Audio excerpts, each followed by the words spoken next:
station that's on your side. Breaking news.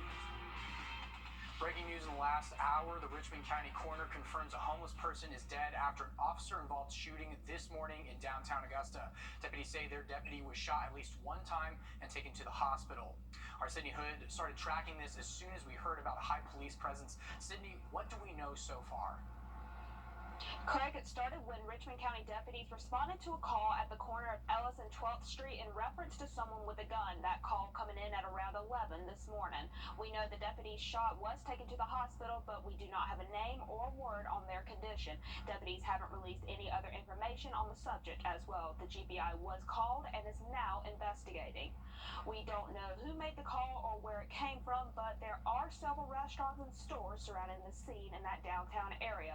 A lot of these places were open when this occurred in broad daylight. We are continuing to follow this and we'll update you online and on air as soon as we learn more information. Thank you for following this, Sydney, as information is coming in by the half hour. Moving on to weather now as we take a look outside of our station off of Riverwatch Parkway. There are a couple clouds in the sky and there was some traffic earlier, but both are looking clear right now.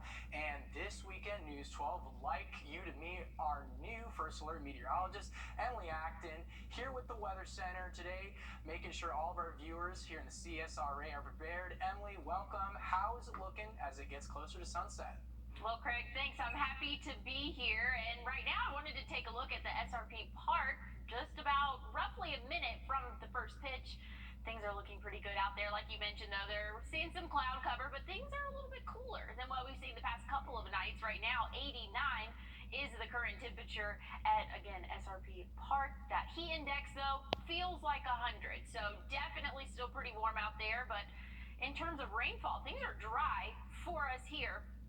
But that's a different story off to our west in the states of Mississippi and Alabama, seeing some heavy rainfall at the moment. And we saw some showers off to our east in the state of South Carolina, seeing a couple of thunderstorms. But most of us in our area, really, things are looking mostly dry. And Craig, it's going to stay that way overnight tonight, but there's going to be some more rain in our forecast, and I'll let you know about that coming up soon. Thank you for that. The Richmond County coroner is investigating another shooting that happened earlier today as well. They say 35-year-old Alan White of Fort Gordon died, and it happened just before 4 a.m. in a neighborhood on Derby Lane in Grovetown. The coroner says White was shot at least once and found dead on the street. Fort Gordon confirms he was stationed as a soldier at the Army post, and they're focused on supporting his family right now. Over in Aiken County, a 91-year-old woman is dead from a hit and run. Officials found Josephine Smiley on Storm Branch Road just before hitting Silver Bluff Road around 6:45 a.m. The coroner's office says they're working to find out who hit her, assisted with South Carolina's multidisciplinary accident investigation team. They say an autopsy is scheduled for next Tuesday as well. Dozens of UPS workers are from Georgia who are preparing to strike today as negotiations between the company and employees reaches a stalemate. They're fighting for better pay, more full-time jobs, and more solutions to health and safety concerns. Some workers from Atlanta are preparing to strike a deal if one isn't reached in August. UPS employee says the overtime and tough conditions drastically changed over the last few years and during the pandemic. It's basically their busy Christmas time season all year round. The sacrifice that they make during Christmas time has unfortunately been the sacrifice they have to make all the time now. The late deliveries, the showing up to your house after the sun's already gone down, maybe your dog's barking in the house, waking your family up, or it's the driver that you see during the day that's always smiling, always waving, always bringing you their best foot forward. We would not be in such a contentious debate if there wasn't something that we needed to get, if there wasn't something that was necessary now. Right now, the starting pay for part-time workers in the warehouse is $15.50 an hour. Workers say that's not enough and want starting wages to be $25. As for UPS, company leaders acknowledged the workers want to strike, but say it's not going to impact their current business operations yet. Closer munitions are before the weekend. South Carolina Attorney General Alan Wilson announced a new educational initiative to help prevent human trafficking. He launched Traffic Proof SC with other state leaders and a South Carolina television program. It's a 4-part lesson plan that focuses on the dangers of sex trafficking, labor trafficking, and social media for high school students. This comes after officials investigated over 400 sex and labor trafficking cases last year. 100 of those involved kids. This is a program that we want you to look into. We want you to go to our website. We want you to understand that it exists, that it is happening here in South Carolina. And if you want to protect your children or your community, please reach out to the Attorney General's office or the State Human Trafficking Task Force. And again, if you look to my left, my right, and immediately behind me, you'll see an army of men and women who will be coming to a community near you. Attorney General Wilson says this is coming to high school kids this year and middle school kids later on. Officials eventually want to extend this to middle school students past September. Parts of AU hosted the 6th annual Launch Augusta Day camp. The camp's president and founder says it's their biggest one yet, and as they welcome kids in from kindergarten through 12th grade. Launch Augusta comes around this time of the year to show kids what it's like working in healthcare. Teachers showed many students how to do CPR, how to identify solutions, and even how to clean teeth. Their goal is to increase diversity in several healthcare professions, and the president says exposure and parental support is key. So when you're really young, if you're not already interested in healthcare, you have no idea that you should be at these type of programs. So part of it is parent involvement, knowing to expose their children to other things. And the other part of it is that we have some really bright kids in the CSRA, and they already know they want to work in healthcare, and they're excited to come here and meet those healthcare professionals so that they can learn more and know what steps to take. She says the best part is when she sees the light bulb go off in the campers' heads because they get excited to learn and understand with other healthcare professionals when they're not sick. Coming up, an Alzheimer's diagnosis for one couple made them considering living life to the fullest until they found out one of them got enrolled in a big study. We'll hear about their experiences right after the break. Rain chances will continue for the next several days, but drier air is in the forecast, and I'll have your full 7-day coming up after the break. My pick for $300,000. Call 762 all night. Hey, Craig. Want to take a quick look at our weather headlines. Things are looking pretty good out here, at least in the terms of the next 24 hours. Things are looking pretty decent. Could see an isolated shower or two later on in the afternoon. Sunday, cooler high temperatures expected Monday, and that's going to see a lot of cloud cover and an isolated shower or two. Plenty of rainfall, actually, I should say, for our Monday shaping up. But right now, as we look across the southeast, some heavier showers off to our west in the states of Alabama and Mississippi. Lots of heavy rainfall going on right now.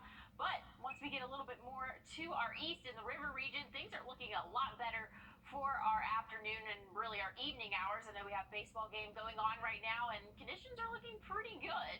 Gonna see those showers and thunderstorms, though, again, continue to move eastward and push off into the Atlantic. So not really seeing a whole lot of issues overnight tonight. Current temperatures, though, right now, if you're outdoors, it's hot, and you know that. It's July here in the south, so pretty warm temperatures right now in those lower to middle 90s in most spots. Augusta, though, sitting a little bit cooler at 89, but check out the feels like. Feels like triple digits for a lot of us. Feels like 106 in Evans.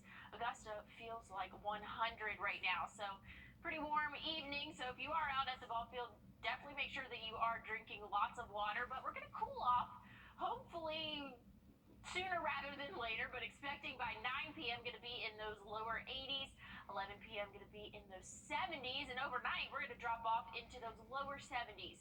For the overnight lows, of course, it's still going to be pretty humid out there, but that's expected again for the time of year that we are in and for the overnight hours especially. But again, things are going to be calm overnight, lower 70s for the overnight lows. We'll warm up tomorrow afternoon. Still going to see some cloud cover throughout the greater part of the day, but then a couple isolated showers in the evening. Not everybody's going to see rainfall tomorrow afternoon and evening, but still have that chance out there. So if you have any outdoor plans, definitely need to check your weather app before you head out. But overnight Sunday into Monday morning, that's when we're going to see some more widespread heavy rainfall for the river region. But the good news is by the time most of us are heading out and about, things are looking a little bit better, more isolated to scattered like in pattern in terms of rainfall. So that's the good news. Not the best news, but hey, it could be worse. We are under that marginal risk for Monday, and that's really going to be due to flooding concerns. Everything else is really low chance of severe weather overall.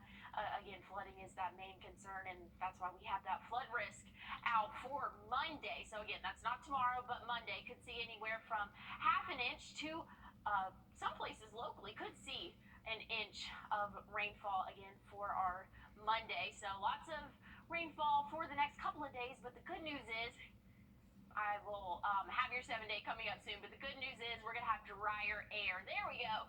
Drier air for the end of our week, so things aren't looking too bad there. A little bit of those warmer temperatures, though. Thanks for the heads up, Emily, and welcome back. Welcome to the CSRA. Well, more breaking news coming into our station right now. Bacon County Coroner is investigating a separate accident this afternoon that killed an Aiken woman. They say a van hit an SUV on Sally Road and South Dixie Road around 2 o'clock. They say the victim was a passenger in the SUV and died from her injuries. 2 other people were taken to a nearby hospital in critical condition. The victim will be identified once her family is notified. Again, we are just receiving this right now. Now, just in this week, the FDA approved a new drug for Alzheimer's patients.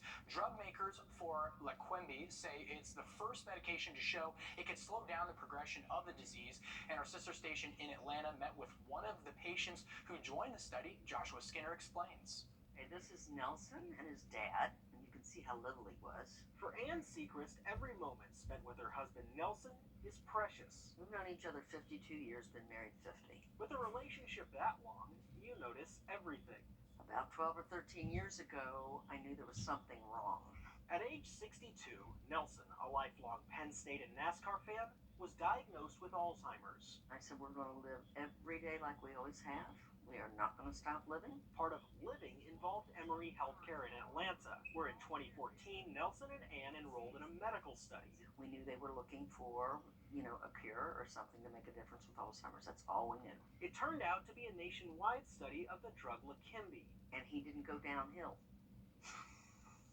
He should have gone downhill a lot quicker. And he didn't. Thursday, Leqembi received full FDA approval for treatment in patients with early-stage Alzheimer's. It's been shown to slow the advancement of the disease by 27%. For Nelson, the results were even better. Yeah, I didn't know these were in here. This is Nelson with our firstborn, Clayton. 6 years, we traveled, we did what we wanted to do. Ann says with Nelson, doctors did not see the severe side effects that can come with Leqembi, only the benefits. But despite being a major medical breakthrough, Leqembi is not a cure, and Nelson's memory began to drip away. This is Nelson now.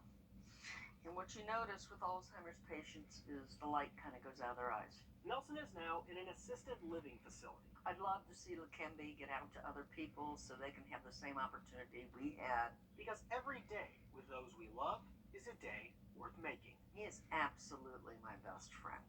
And to be able to get that additional time with him, it's priceless. Some advancements over there.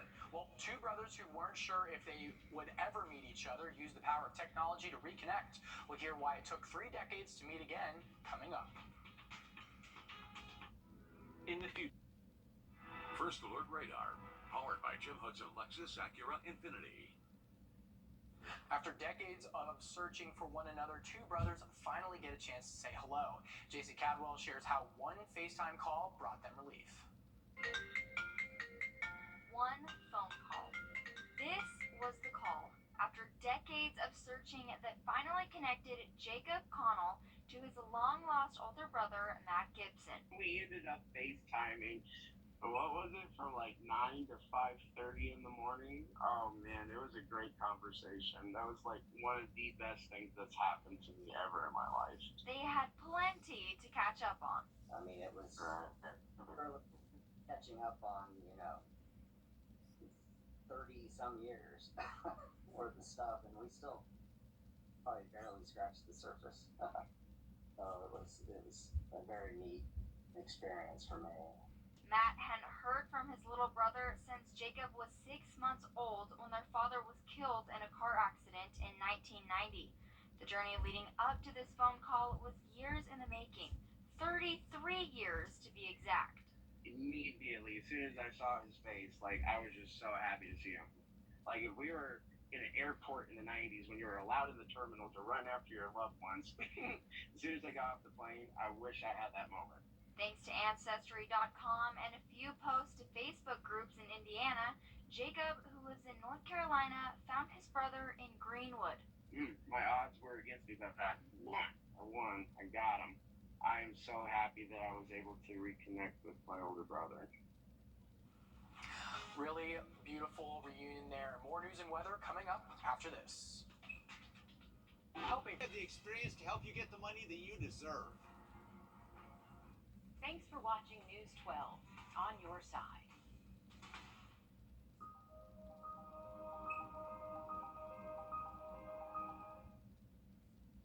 Alrighty, before we go, tonight's Powerball jackpot is sitting at about $590 to $615 million right now. It currently ranks as the 10th largest Powerball jackpot. If someone is fortunate enough to get all of the numbers, they'll have the option of getting an annuitized price worth an estimated $615 million, or get a lump sum payment estimated at $310.6 million. Both options are before taxes. The next powerful drawing will happen later tonight, so I'll just be investing in my retirement while all y'all continue on the weekends. But speaking of which, Emily, take it away for final forecast. All right, Craig, I see how it is, so thank you for that. Looking at our current radar, things are a lot calmer for most of us, thankfully, but if we look off to our east, some showers and thunderstorms still continue for our evening hours. But if you have any dinner plans here in the river region, you should be good to go there. And same can be said for most of our next 7 days. Now, Monday, going to see some widespread heavy rainfall possible really early in the morning, though. I think most of us are going to see those scattered showers in the afternoon. Most of us will be asleep during those heavier rainfall at times, but things are looking a lot drier for the end of our week next week. Thank you for joining us here on News 12 at 6 o'clock. More news and weather coming up tonight at 11. Be sure to stick around.